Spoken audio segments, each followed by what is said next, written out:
Right then, this is a quick walk around video, and this is for a Honda CR-V. It's a 2-litre SE automatic.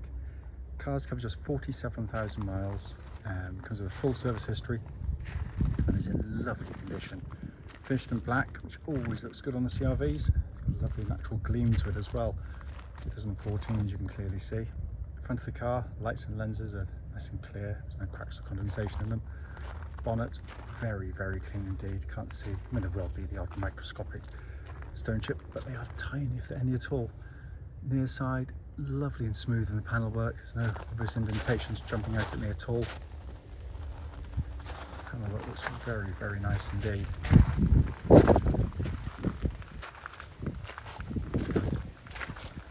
Coming around the back, bumper corners, again, very clean and tidy.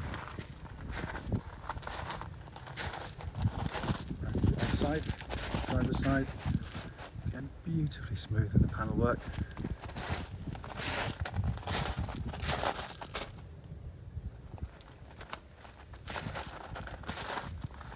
And that is a very clean car for what is now a 9-year-old car, and especially in black, it just looks really lovely. Let's go into the back of the car. Absolutely cavernous boots. And unlike so many CR-Vs, which are very heavily used because they're designed for their purpose, this one's been kept really nicely in the back. Let's come into the back of the car now. As I say in all the videos with the cloth seats, for some reason my video makes the middle of the seats look slightly purpley. They're not, they're black. I don't know why my video does this, but there we are. But it's been kept absolutely beautifully back here. And again, unlike a lot of CR-Vs, because this is where the kids sit, they can only be very heavily used. And now on the passenger side, all very clean, tidy. Again, they're not purple in the middle, they are black. Finally coming on the driver's side, again, all very clean. Got one of those really nice full set of mats, of course. Driver's seat again in super condition. So inside the car now, as always, got the engine running, so the dashboard can be seen illuminated, which is in super condition again. Really nicely laid out in here. Just to show you, 47,475 miles, and there are no warning lights on the dashboard at all. Sorry, I forgot to show you, rear parking camera again working exactly as intended. So it's got the owner's manual pack and lock and roll nut key all here and present with the car.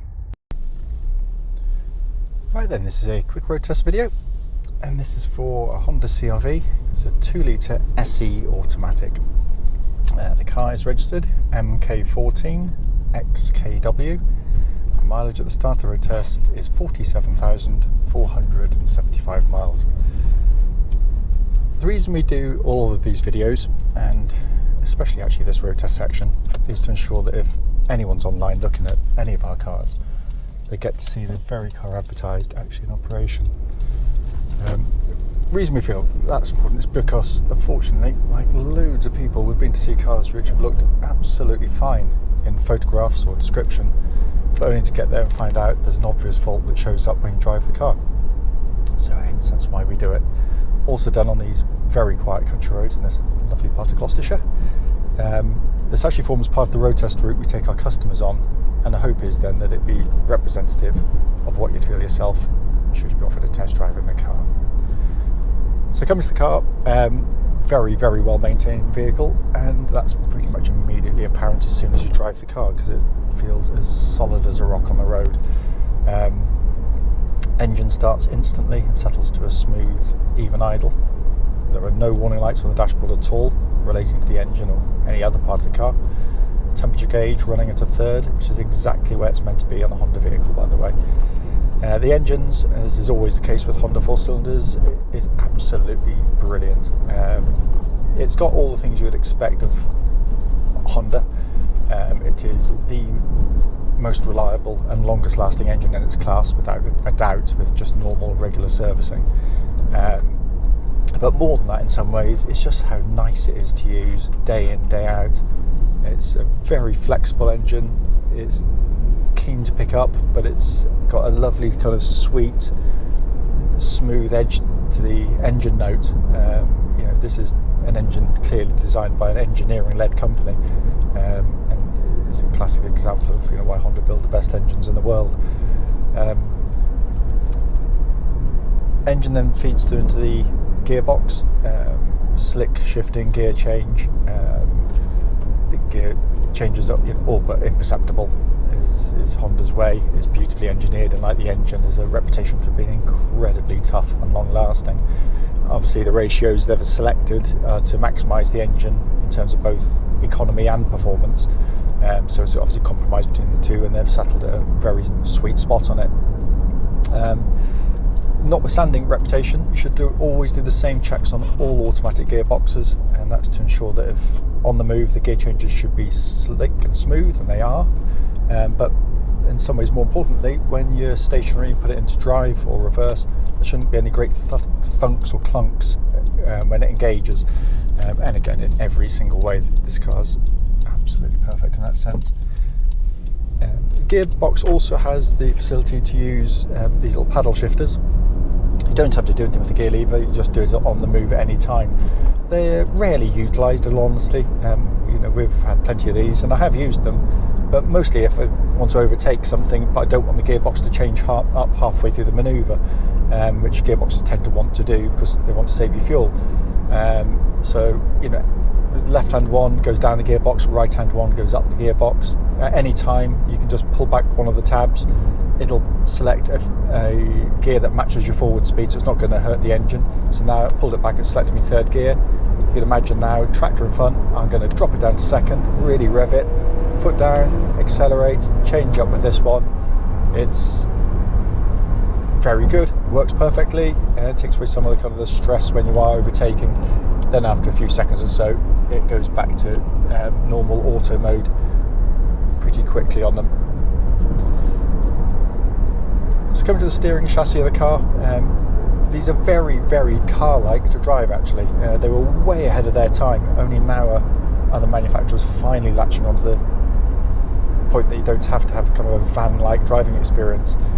Steering is really nicely weighted, there's no nervousness to the drive, it's direct and precise, very accurate. They've done a lovely job with it. Tracks nice and straight, there's no vibrations at this speed or any speed up to the legal limit actually, and it works really nicely with the chassis because these are fundamentally, they are family cars. They're to lug around family and their luggage or whatever else, so they're not actually designed to be sports cars. So no matter what the motoring press blither on about, they're a bit dull, they're a bit this, they're a bit that, well guess what, it is brilliant at what it's designed to do. Absolutely brilliant. If they wanted it to be sporty, they would have stiffened up the shock absorbers, given it very little body roll, and it'll rattle your brains. What this does is it smooths out the road surfaces really well, and for a tall vehicle, when you're going through corners, you don't get lots of body roll unless you're driving like a lunatic, but also it flows the corners really nicely, and that's where the chassis and the steering work really, really well together. Some manufacturers, because let's be honest with you, comfort is very much a subjective thing. You could go for a really pillowy, soft ride, but as soon as you came to a corner like this, the thing would just keel over and lollop about. This strikes that really sweet balance between the two, and Honda have been doing this for years. This is has been the best-selling SUV in the world for many, many years, and it's fairly obvious as to why, because it just does exactly what it's meant to do brilliantly well. Incidentally, there's no rattles, clonks, anything from the suspension at all, so nice and solid. Brake pedal, really good on the car. There's no pulsing or vibrations coming back through the brake pedal, and they're very confidence-inspiring.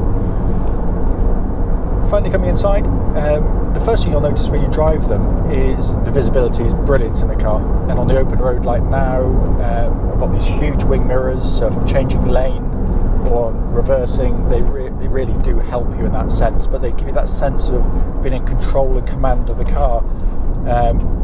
It is also a brilliantly put together vehicle, there's no squeaks, no rattles.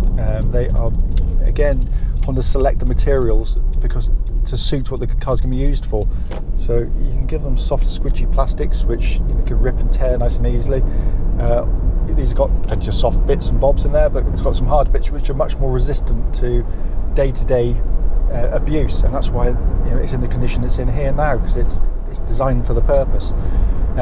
You've got this lovely, beautifully laid out dashboard, just dead simple and easy to use. In an age of horribly overcomplicated cars, it's a joy just to get in the car and drive it without scratching your head for half an hour as to how to access the radio or your ventilation. You've got a big radio. I mean, it couldn't be any easier than that, really, could it? A dual zone climate control system, so you can have different temperatures side to side, which pumps out absolutely ice cold air, by the way. As is always the case, every single switch and button you press has a beautifully damped quality feel to it, which Honda do fantastically well. It's little details like that which is why I've always loved Honda, because they don't just make some parts good, they make all of it good on the car. There's very few things you can sort of pick a hole on with them. The dash binnacle in front is simplicity itself, as is again Honda's way. It's just minimalist, beautifully detailed. You get the information, you're back looking at the road again within a nanosecond. Then you've got this lovely small diameter leather bound steering wheel, which, as with the rest of the interior, is in fantastic condition. It really, really is. This is a four-wheel drive version of the CR-V. There are no buttons to press or nothing to activate, because it does it all for you. Again, when they launched the original CR-V back in the mid-90s, they worked out very, very quickly, and again, way ahead of their time, that most people driving this type of car would be driving it as I am now, where I just don't need four-wheel drive on. So all you're going to do is waste energy by having it permanently on, or some overly complicated engagement system. So basically what it does is very clever indeed. It runs in front-wheel drive, two-wheel drive pretty much the whole time, and that's the most efficient way to pull a car along. Should it need to go into four-wheel drive, let's say I was pulling away now and there was a bit of ice or snow, front wheels would start to slip, but before you can react, because it's done via the traction control system of the car, it brings in the rear wheels seamlessly to give you four-wheel drive, and it is brilliant in the way it operates. We've had too many CR-Vs to mention that we've owned over the years, and we tow a caravan across some pretty boggy pitches on occasion, and we've never ever come close to getting stuck with it. So it's very efficient. But also the advantages of the system are patently obvious. You're going to get to your tyres far less quickly, you're going to use less fuel, and you've put far less mechanical stress to the vehicle, but by contrast to a permanent four-wheel drive system. And that gives it its inherent reliability, by the way, because we've been selling these for nearly 3 decades now, thousands of them actually over that period of time, and I genuinely cannot remember putting a spanner on the four-wheel drive system on one of them. So it is robust indeed. As I said at the start of the video, it's only here to sort of show the car operating, but to feedback on any issues, of which there's nothing at all. It drives absolutely beautifully.